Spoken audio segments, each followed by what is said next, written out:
Selamat pagi Bapak Ibu Saudara yang terkasih dalam Tuhan Yesus Kristus. Salam sejahtera dari Tuhan kita Yesus Kristus untuk kita semua. Sebelum kita memulai ibadah pada minggu pagi ini, perkenankanlah saya menyampaikan beberapa warta jemaat untuk minggu ini. Yang pertama, hari ulang tahun warga jemaat. Majelis dan jemaat mengucapkan selamat ulang tahun di minggu ini kepada Saudari Bernike Realita Wilov Febe Prakoso, tanggal 27 kelompok 4, Ibu Sugiyarti, tanggal 29 Banyu Biru, Bapak Tri Utomo, tanggal 31 Banyu Biru. Kiranya Tuhan memberikan kesehatan dan panjang umur, Tuhan memberkati. Yang kedua, persembahan lampu sorot depan mimbar. Majelis GKJ Ambarawa telah menerima persembahan dari salah satu warga jemaat kelompok 4 yang berupa lampu sorot di depan mimbar beserta biaya pemasangannya. Majelis beserta semua warga jemaat GKJ Ambarawa mengucapkan banyak terima kasih. Kiranya Tuhan selalu memberi berkat kepada yang mempersembahkan. Tuhan Yesus memberkati. Rapat pleno majelis pada hari Senin 26 Oktober 2020 yang bertempat di Gedung GKJ Ambarawa Pepantan Banyu Biru dan dimulai pukul 17.00 akan dilaksanakan rapat pleno majelis. Mohon perhatian, dukungan dan doa dari semua warga jemaat serta kehadiran seluruh majelis. Tuhan memberkati. Demikian warta jemaat untuk minggu ini. Selamat beribadah.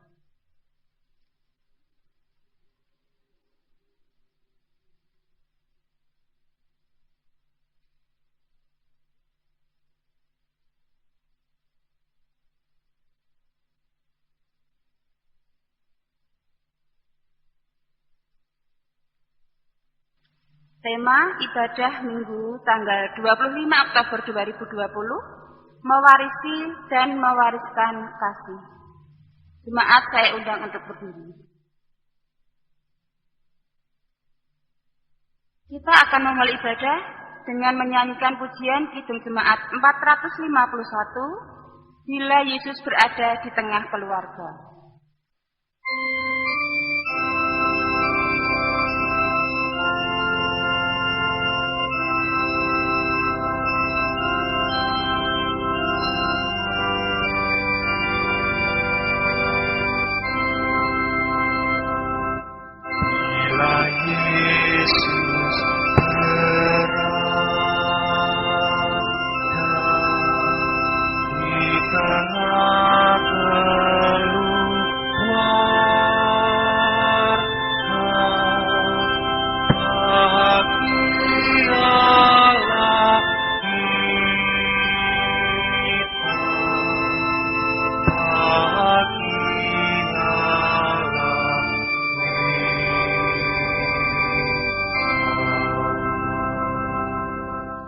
Jemaat milik Tuhan, di minggu penutupan bulan keluarga tahun 2020 dengan tema mewarisi dan mewariskan kasih, kita awali dengan pengakuan demikian. Tuhan yang menciptakan langit dan bumi adalah sumber pertolongan kami. Oleh karena itu kasih karunia dan damai sejahtera dari Allah Bapa kita dan Tuhan Yesus Kristus ada pada saudara sekalian. Amin. Dipersilahkan duduk. Kembali kita ungkapkan, kita akui cinta kasih dan pemeliharaan Tuhan dengan menyanyikan bait yang kedua, Bila Yesus Berkuasa di Tengah Keluarga.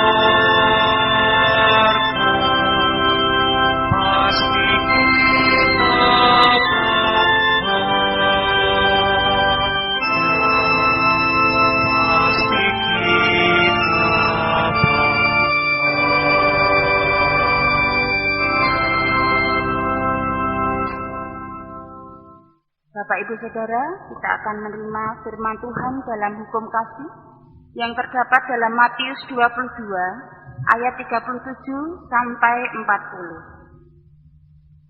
Jawab Yesus kepadanya, "Kasihilah Tuhan Allahmu dengan segenap hatimu dan dengan segenap jiwamu dan dengan segenap akal budimu. Itulah hukum yang terutama dan yang pertama. Dan hukum yang kedua yang sama dengan itu ialah, kasihilah sesamamu manusia seperti dirimu sendiri. Pada kedua hukum inilah tergantung seluruh hukum Taurat dan kitab para nabi." Kita tidak bisa sepenuhnya melakukan firman Tuhan ini. Marilah kita mengungkapkan penyesalan dosa kita dengan pujian PKJ 37 bait yang pertama, "Bila ku renung dosaku."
Kita akan menerima berita anugerah beserta petunjuk hidup baru.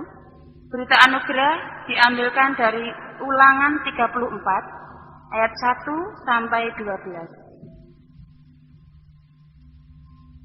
Kemudian naiklah Musa dari dataran Moab ke atas gunung Nebo, yakni di atas puncak Pisga yang di tentangan Yeriko. Lalu Tuhan memperlihatkan kepadanya seluruh negeri itu, daerah Gilead sampai ke kota Dan, seluruh Naftali, tanah Efraim dan Manasye, seluruh tanah Yehuda sampai laut sebelah barat, tanah Negeb dan lembah Jordan, lembah Yeriko, kota pohon kurma itu sampai Soar. Dan berfirmanlah Tuhan kepadanya, "Inilah negeri yang kujanjikan dengan sumpah kepada Abraham, Ishak dan Yakub. Demikian, kepada keturunanmu lah akan kuberikan negeri itu. Aku mengizinkan engkau melihatnya dengan matamu sendiri, tetapi engkau tidak akan menyeberang ke sana." Lalu matilah Musa, hamba Tuhan itu, di sana di tanah Moab sesuai dengan firman Tuhan. Dan dikuburkannya lah dia di suatu lembah di tanah Moab, di tentangan Bet Peor.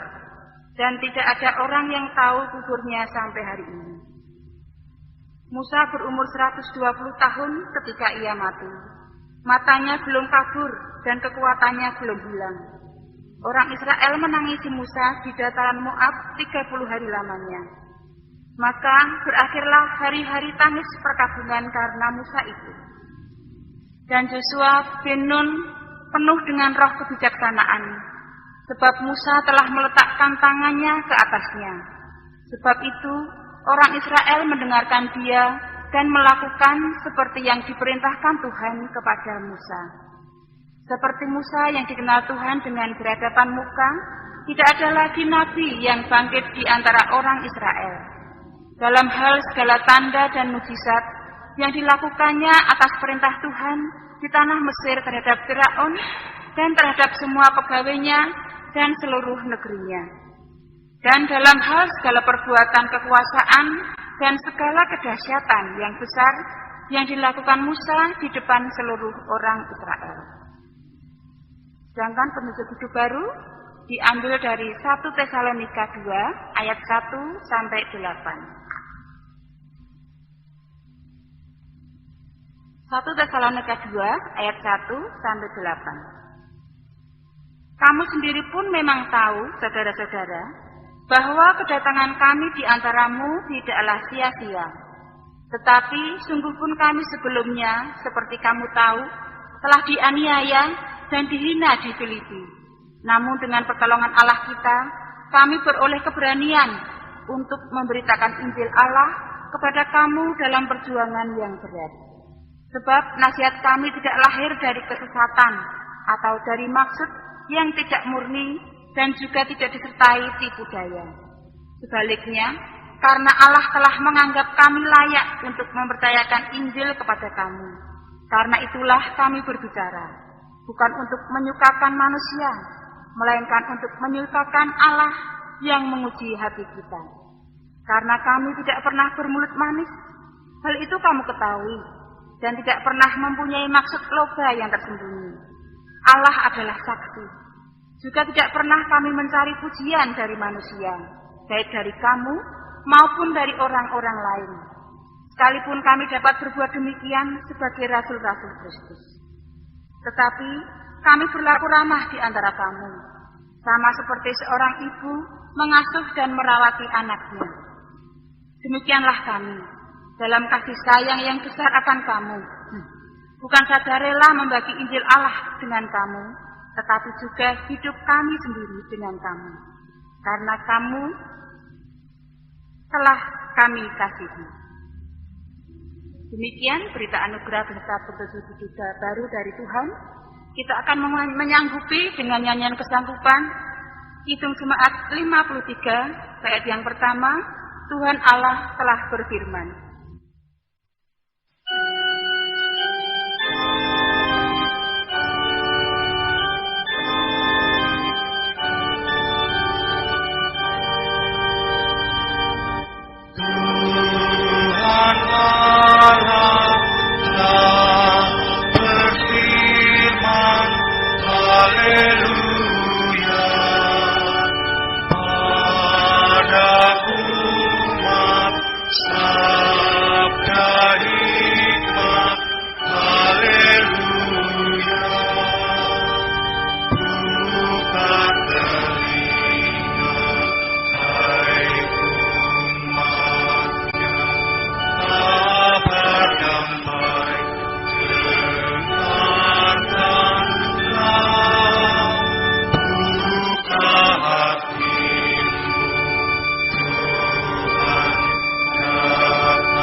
Jemaat yang dikasihi oleh Tuhan, tiba waktunya kita menghaturkan persembahan kepada Tuhan.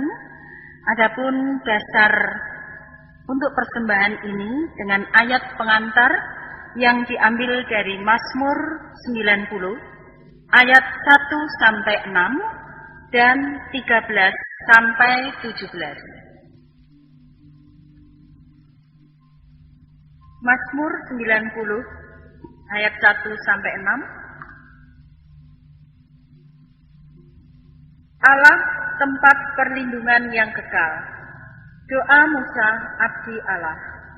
Tuhan, Engkaulah tempat perteduhan kami turun-temurun. Sebelum gunung-gunung dilahirkan, dan bumi dan dunia diperanakkan, bahkan dari selama-lamanya sampai selama-lamanya, Engkaulah Allah. Engkau mengembalikan manusia kepada debu dan berkata, kembalilah, hei anak-anak manusia, sebab di matamu 1000 tahun sama seperti hari kemarin apabila berlalu, atau seperti suatu giliran jaga di waktu malam. Engkau menghanyutkan manusia mereka seperti mimpi, seperti rumput yang bertumbuh di waktu pagi berkembang dan bertumbuh, di waktu petang lisut dan layu. Kembalilah ya Tuhan, berapa lama lagi? Dan sayangilah hamba-hambamu. Kenyangkanlah kami di waktu pagi dengan kasih setiamu, supaya kami bersorak-sorai dan bersukacita semasa hari-hari kami. Buatlah kami bersukacita seimbang dengan hari-hari Engkau menindas kami, seimbang dengan tahun-tahun kami mengalami celaka. Biarlah kelihatan kepada hamba-hambamu perbuatanmu dan semarakmu kepada anak-anak mereka. Kiranya kemurahan Tuhan Allah kami atas kami, dan teguhkanlah perbuatan tangan kami. Ya, perbuatan tangan kami, teguhkanlah itu. Adapun pengumpulan persembahan akan kita iringi dengan pujian dari PKJ nomor 147 bait yang pertama. Di sini aku bawa.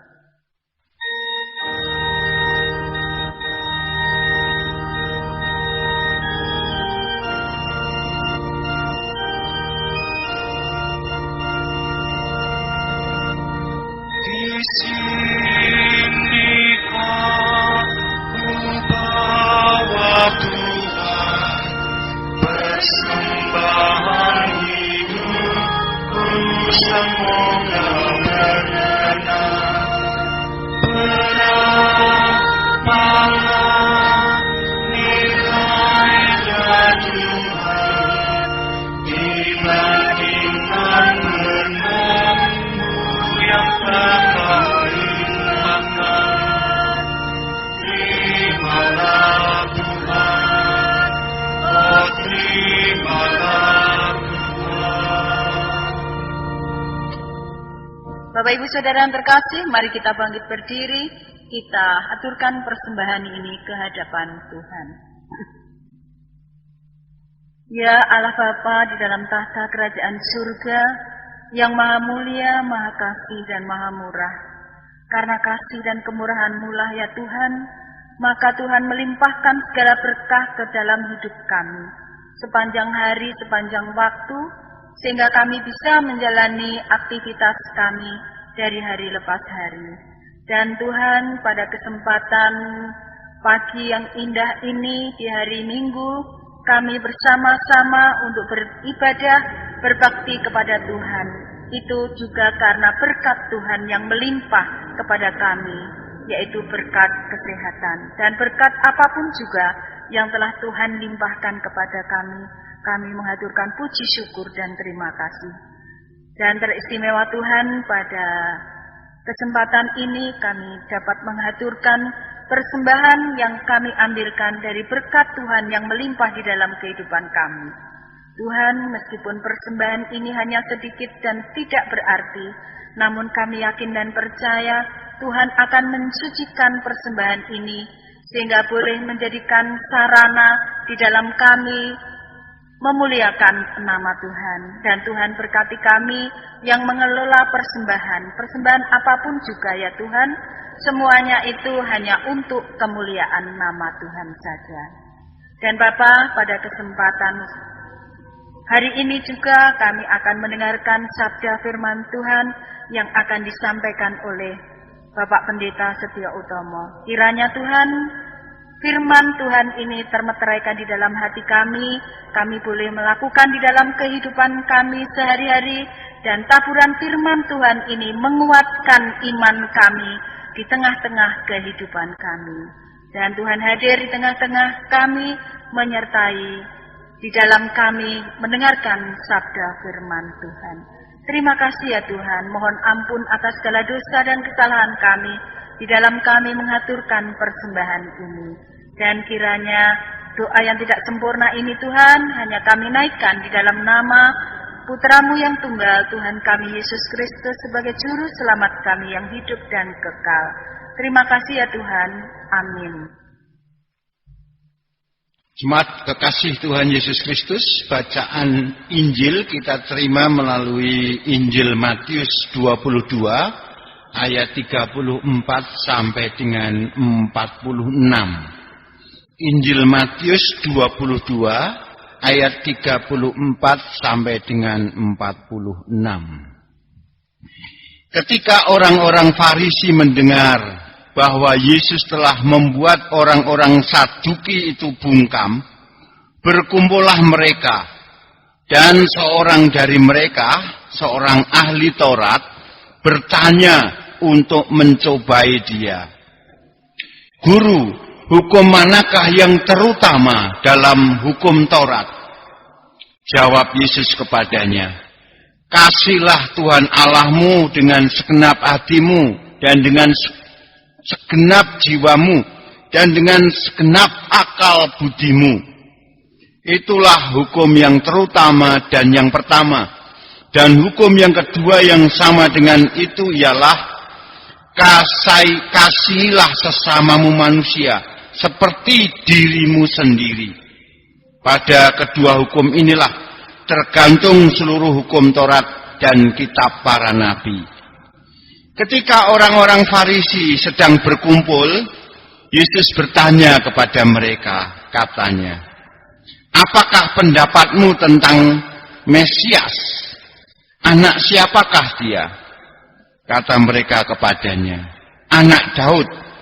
Katanya kepada mereka, jika demikian, bagaimanakah Daud oleh pimpinan roh dapat menyebut dia tuannya ketika ia berkata, Tuhan telah berfirman kepada Tuanku, duduklah di sebelah kananku, sampai musuh-musuhmu kutaruh di bawah kakimu. Jadi jika Daud menyebut dia tuannya, bagaimana mungkin ia anaknya pula? Tidak ada seorang pun yang dapat menjawabnya. Dan sejak hari itu, tidak ada seorang pun juga yang berani menanyakan sesuatu kepadanya. Yang berbahagia ialah mereka yang mendengarkan firman Tuhan dan yang memelihara dalam hidup sehari-hari. Amin. Bapak Ibu yang terkasih dalam Kristus Yesus, sekarang adalah minggu terakhir di bulan Oktober, minggu penutupan bulan keluarga di tahun 2020. Dan kita disodori tema mewarisi dan mewariskan kasih. Bapak Ibu, naluri kepemimpinan itu diungkapkan dalam ungkapan gajah mati meninggalkan gading, harimau mati meninggalkan belang, manusia mati meninggalkan nama. Nah, ini naluri kepemimpinan, baik kepemimpinan dalam skala kecil maupun skala besar. Jadi berusaha untuk memberikan warisan, berusaha untuk memberikan legasi. Nah, sama seperti kalau kita cermati Pak Jokowi dulu pengen sekali untuk membuat ibu kota baru, ya, pindah dari Jakarta ke daerah Kalimantan sana.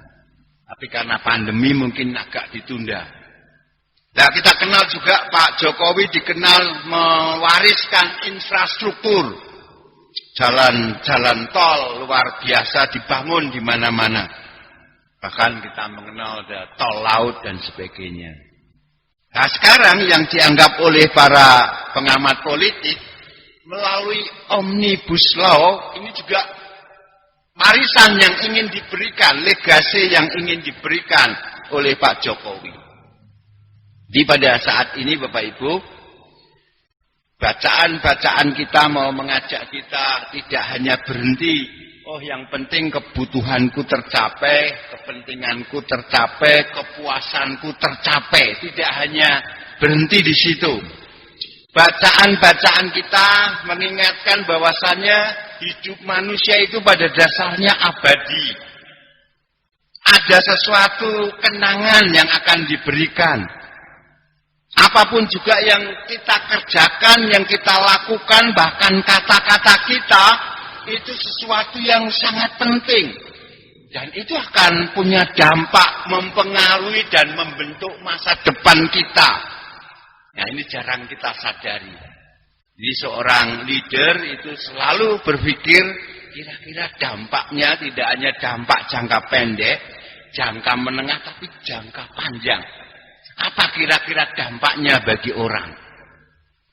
Jadi sekali lagi Bapak Ibu, pada bacaan-bacaan ini kita semua, karena ini bulan berkeluarga ya, kita diajak untuk mencoba tidak hanya cukup untuk memikirkan kepentingan secara pribadi, tetapi justru kita diajak untuk memikirkan kepentingan lebih luas, merangkul kesejahteraan generasi mendatang.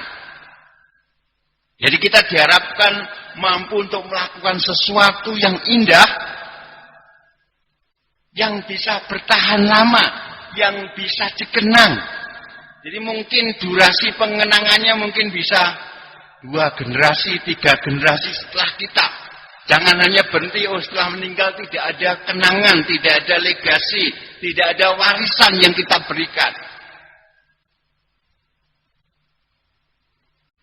Kita lihat sejarah Tuhan Yesus juga ditulis dalam silsilah-silsilah. Itu berarti juga ada kenangan atas nama-nama dari silsilah. Mari sekarang kita lihat bacaan demi bacaan yang semuanya berbicara tentang mewarisi dan mewariskan kasih. Kitab Ulangan kita masuk pada kisah akhir hidup Musa. Mangkat bahasa Jawanya, artinya bagaimana Musa meninggalkan bangsa Israel. Dan kisah kematian Musa ini diceritakan dengan sangat gamblang. Ia mampu meninggalkan warisan. Ia tidak hanya mampu meninggalkan warisan berupa waktu, berupa bakat, tapi juga harta dari tanah di mana-mana. Itu merupakan warisan Musa. Nah, mengapa saya katakan Musa meninggalkan warisan waktu, meninggalkan warisan bakat, meninggalkan warisan harta? Nah, kalau kita cakkan atau kita terapkan dalam kehidupan berkeluarga, warisan berupa waktu, artinya apa? Kita menghabiskan waktu berkualitas bersama dengan anak dan cucu kita. Sehingga melalui kualitas waktu yang berkualitas dengan anak dan cucu kita, anak-anak kita, cucu kita dapat menerima bimbingan, sehingga dapat mencapai apa yang menjadi harapan, mencapai prestasi. Anak-anak kita warisi nilai-nilai positif, prinsip-prinsip positif.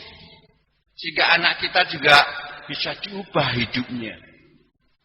Itu misalnya waktu. Jadi waktu itu sangat penting. Tidak hanya untuk kita bersenda guru, tapi ini waktu berkualitas, menanamkan nilai-nilai. Ya, seringkali kita sebagai orang tua di zaman modern ini mewariskan nilai-nilai pada anak. Nah, warisan bakat dan karya kreatif kita kepada anak itu juga penting. Yaitu berupa nasihat kita, petunjuk-petunjuk kita yang bisa mengubah kehidupan anak kita menjadi semakin lama semakin unggul. Tidak hanya pada anak-anak kita, tapi juga pada orang-orang yang bertemu dengan kita. Sehingga mereka tahu apa panggilan mereka. Tidak hanya mereka tahu apa panggilan mereka, tapi mereka juga bisa disembuhkan dari luka-luka mereka. Dari kepahitan hidup mereka. Sehingga melalui bakat dan karya kreatif kita bisa membangun keindahan dunia ini. Makanya sesantinya orang Jawa itu harus memayu hayuning bawono, memperindah dunia. Tentunya dengan kreativitas kita, dengan bakat yang kita miliki. Meninggalkan warisan lah ini, warisan harta. Ini biasanya yang seringkali menjadi fokus manusia zaman modern. Seolah-olah warisan kita hanya harta benda. Tapi ini juga bagus. Warisan harta benda itu berguna untuk bisa berbagi kemurahan dengan orang lain. Berbagi kesejahteraan tidak hanya dengan generasi kita, tapi juga dengan sesama kita. Nah, jadi Musa mewariskan sesuatu. Dan Israel hidup dari warisan itu. Kita pun manusia modern 2000 bahkan 6000 setelah Musa, 6000 tahun setelah Musa, kita mewarisi Tauratnya, kita mewarisi imannya, kita juga mewarisi bagaimana wawasan-wawasan Musa. Itu kalau kita bicara di kitab Ulangan ya. Sekarang Mazmur, mari kita lihat. Mazmur ini berbicara tentang, judulnya sudah sangat jelas. Tuhan sebagai tempat perlindungan. Atau digambarkan seperti rumah kita lah, seperti rumah. Jadi tempat perlindungan itu tepatnya seperti rumah. Mengapa disebut sebagai tempat perlindungan? Karena di dalam Tuhan kita merasa aman. Di dalam Tuhan kita mendapatkan dukungan. Di dalam Tuhan kita tumbuh dan berkembang. Sama seperti kalau kita ada di rumah. Makanya kita mengatakan home sweet home. Karena di situ kita mendapatkan keamanan, kenyamanan, mendapatkan dukungan. Orang bisa tumbuh dan berkembang. Orang bisa sejahtera. Jadi ketika ada kegagalan disebut broken home. Jadi rumah adalah tempat kita mendapatkan energi kembali setelah kita istirahat.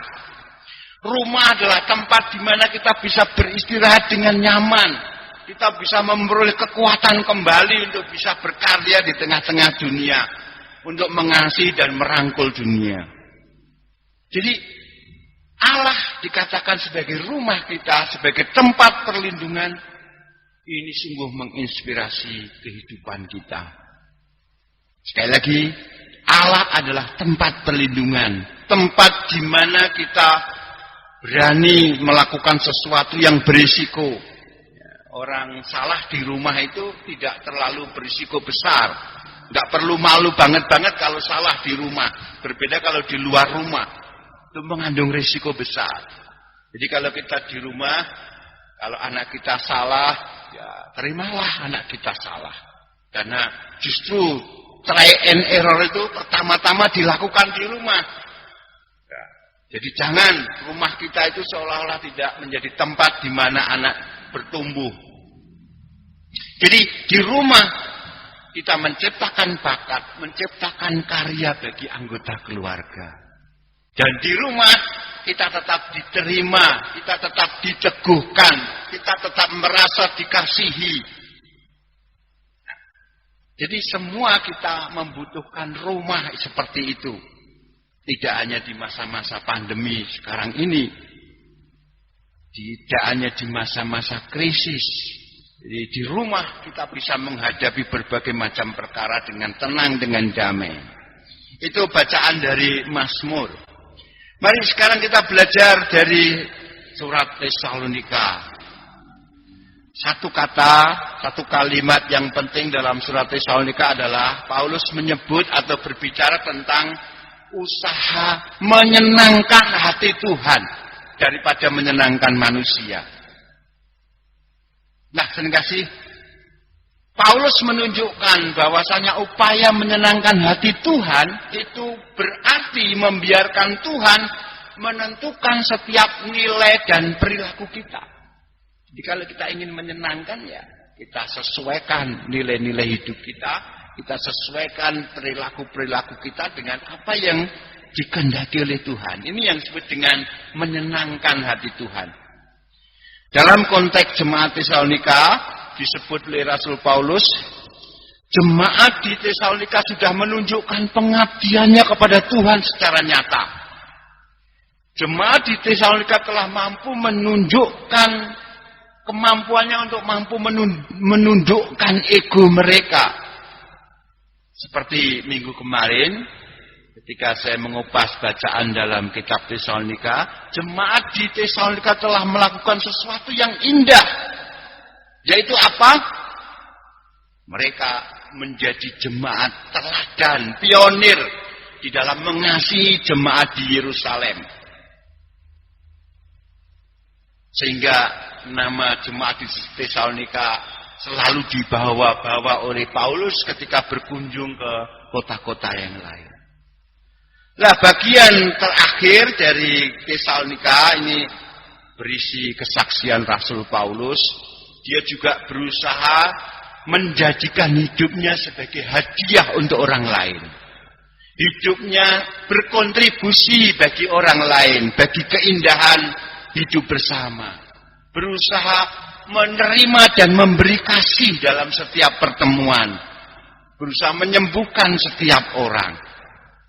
Bahkan lebih lanjut, Rasul Paulus mengatakan, di tengah-tengah masyarakat plural, jalan menghormati keragaman, tapi sekaligus mengupayakan nilai-nilai yang lebih tinggi, itu yang utama. Jadi, ngalir tapi tidak kintir. Artinya kita menghormati adanya keanekaragaman, tetapi kita juga mengupayakan nilai-nilai yang tinggi. Apa yang menjadi kehendak Tuhan? Ini tetap bisa menyenangkan Tuhan. Jadi membiarkan jalan Tuhan itu terwujud. Jadi inilah yang disebut dengan inklusi dengan keramah tamahan. Inklusi dengan prinsip. Ya, tetap punya prinsip meskipun di tengah-tengah keanekaragaman. Nah, Bapak Ibu, yang terakhir dari bacaan Injil Matius, ini bacaan yang sangat terkenal berupa hukum kasih, hukum yang terutama. Nah, kita soroti dari perspektif yang lain. Jadi, ini merupakan jawaban Tuhan Yesus pada pertanyaan ahli Taurat. Apa yang diungkapkan oleh Tuhan Yesus? Yaitu, ini yang penting dalam hukum kasih, adanya simbiosis dinamis.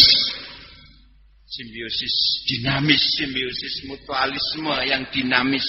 Antara apa? Antara mengasihi Tuhan di satu sisi, mengasihi sesama, dan mengasihi diri sendiri. Ketiganya ini saling bergantung dan saling mendukung. Adanya simbiosis. Bagaimana keterangannya? Mengasihi Tuhan itu adalah wujud penegasan kepada dunia bahwasanya Allah itu memang mengasihi dunia. Ketika kita mengasihi Tuhan, itu berarti kasih kita kepada yang lain itu akan menjadi tertata dan benar. Jadi yang utama memang mengasihi Tuhan dulu. Kalau sudah mengasihi Tuhan, otomatis kasih kita kepada yang lain-lain itu akan benar dalam posisi yang tepat. Benar, bahasa Jawanya bener tur pener. Jadi mengasihi Tuhan membawa kita untuk melangkah kepada sesama kita. Membawa kita untuk melangkah kepada dunia non manusia, alam ciptaan yang lain. Yang tentunya kita tahu alam ciptaan ini juga dicintai oleh Tuhan. Manusia sesama kita itu juga dikasihi oleh Tuhan. Ini hal mengasihi Tuhan. Lalu mengasihi sesama membawa kita terwujudnya pada keindahan dunia. Ketika kita mencintai pencipta dengan cara kita mencintai sesama, mencintai makhluk yang lain, itu berarti kita terbuka pada kasih Allah, dan kasih Allah itu kita alihkan ke sesama kita. Di sini letak mewarisi dan mewariskannya.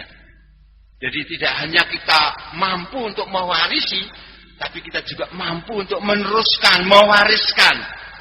Dan itu memungkinkan kasih karunia itu mengalir ke sesama kita. Jadi kalau kita mengasihi sesama, sebenarnya tugasnya untuk meneruskan, mewariskan, sehingga dunia menjadi indah.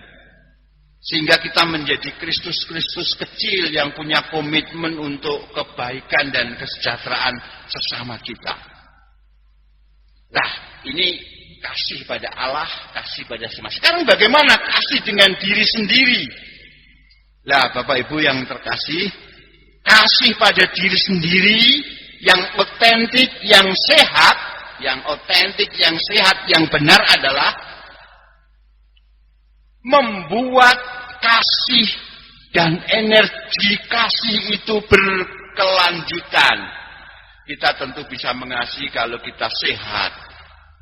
Tidak hanya sehat secara fisik, sehat secara mental, secara sosial, sehat secara macam-macam. Jadi jika kita tidak mencintai diri sendiri, bagaimana kita bisa menunjukkan kasih Allah yang terjadi di dalam diri kita?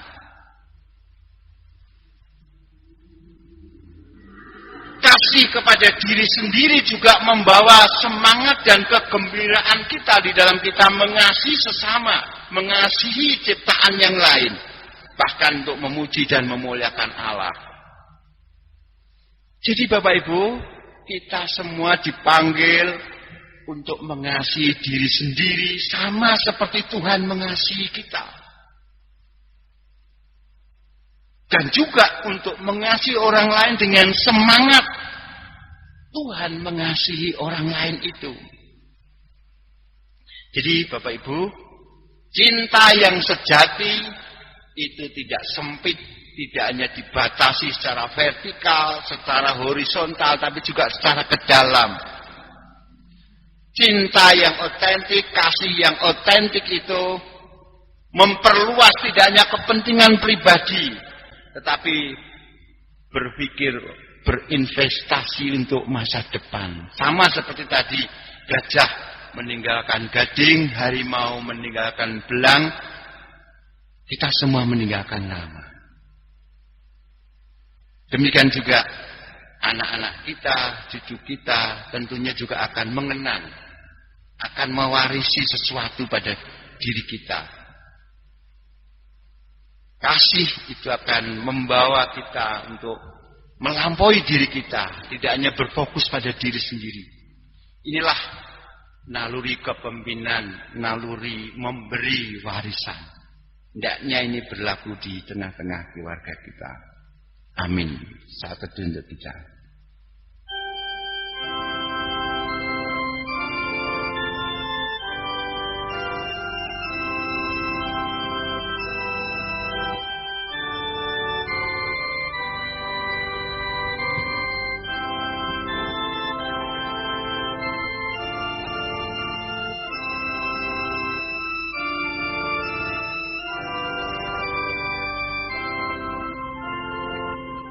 Mari kita panjatkan doa syafaat dan nanti kita akhiri dengan doa Bapa kami.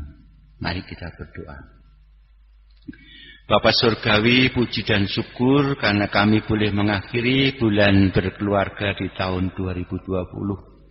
Dan di penutupan bulan keluarga tahun 2020 ini, Engkau memanggil kami supaya tidak hanya mampu menerima kasih karunia-Mu, tapi kami juga mampu mewariskan kasih karunia-Mu, baik di tengah-tengah keluarga maupun di tengah-tengah masyarakat.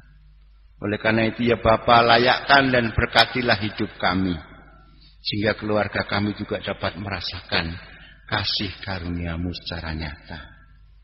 Berkatilah anak-anak dan cucu kami ya Tuhan. Beri kemampuan kepada kami agar dapat mendidik, memelihara, mengasihi secara nyata anak-anak dan cucu pemberian Tuhan.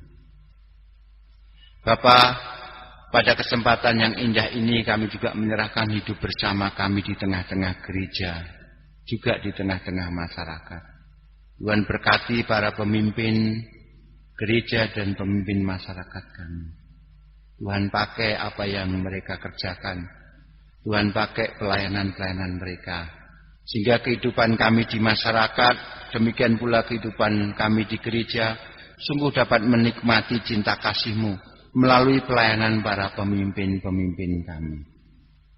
Kami juga menyerahkan saudara-saudara kami yang sedang dalam pemulihan kesehatan, saudara kami yang ada dalam kesusahan, saudara-saudara kami yang ada dalam pergumulan. Tuhan tolong saudara-saudara kami ini. Bapa, kami juga tak henti-hentinya terus-menerus menyerahkan pemimpin bangsa dan negara kami. Terlebih di masa pandemi ini. Tuhan, tolong pemimpin-pemimpin kami. Berkati pemimpin kami. Engkau karuniai dengan kemampuan yang lebih. Sehingga bangsa dan negara kami Engkau layakkan menikmati ketenangan, kedamaian, kesejahteraan. Meskipun ada di masa pandemi. Tuhan tolong setiap warga negara Indonesia, sehingga mereka juga boleh menerima dan menikmati berkat Tuhan, perlindungan Tuhan, tuntunan tangan Tuhan di tengah-tengah pandemi ini. Terima kasih Tuhan, banyak lagi yang tidak kami panjatkan kehadirat-Mu. Oleh karena itu kami sempurnakan dengan doa yang diajarkan oleh juru selamat kami.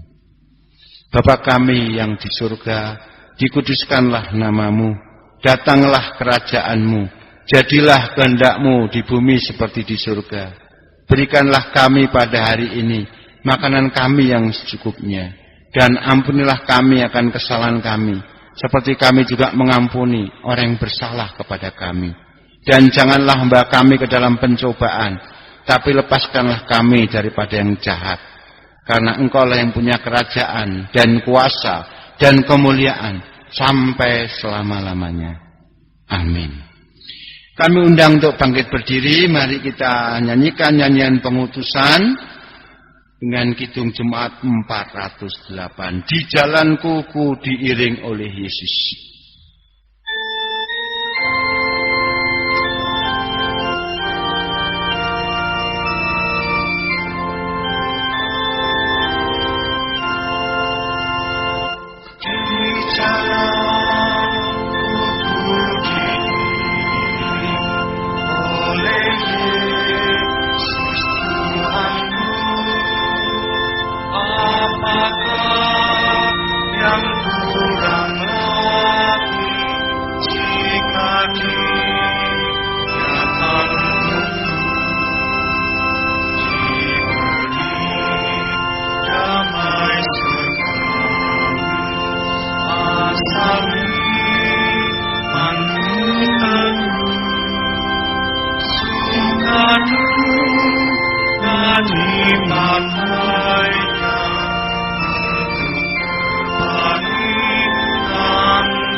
Bapak Ibu Saudara yang terkasih dalam Tuhan, marilah kita bersama-sama dengan saudara kita seiman di seluruh dunia untuk mengucapkan pengakuan iman rasuli kita.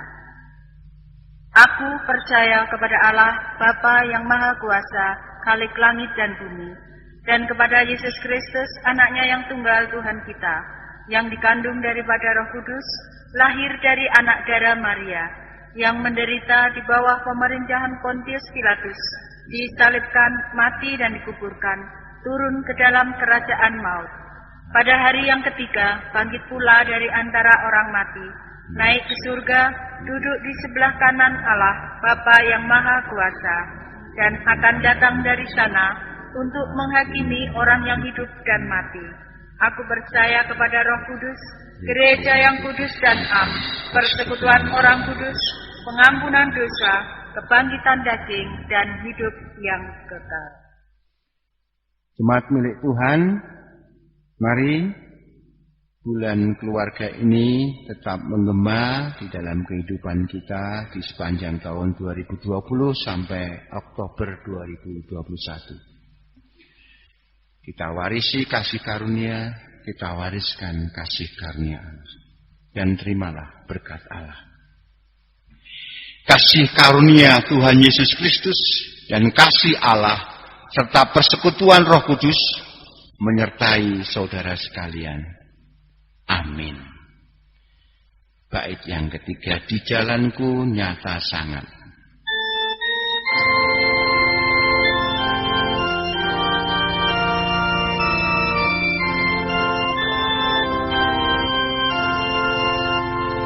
Di jalan nyata sangat kasih Tuhan yang besar, dijanjikan perhentian di rumah